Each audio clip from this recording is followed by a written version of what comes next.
Continuing coverage tonight of how to use the 1-cent Hillsborough transportation sales tax. Today, county commissioners voted to have the county's attorney's office prepare an ordinance to determine how this money gets allocated.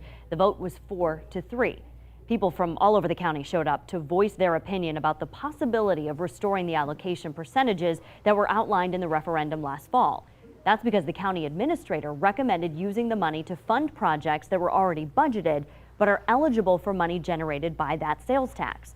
That would free up property tax money to cover other county services.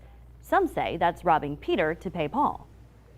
There was a $4 million advertising blitz that led people in the county to believe that this was going to ease road congestion. The way the allocations are set up, this does absolutely nothing to ease road congestion. The allocations themselves are about specific goals that voters all want.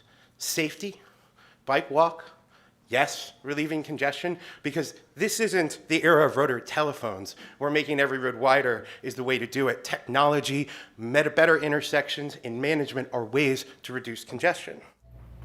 The president of the group that put the referendum on the ballot says today's vote is critical to moving forward.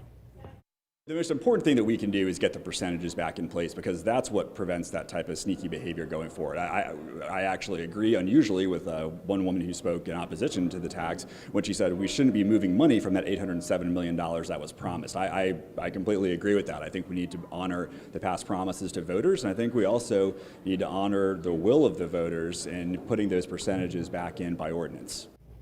Hudson says the commission sent a clear message, and this is a huge step forward for implementing the balanced transportation plans voters approved.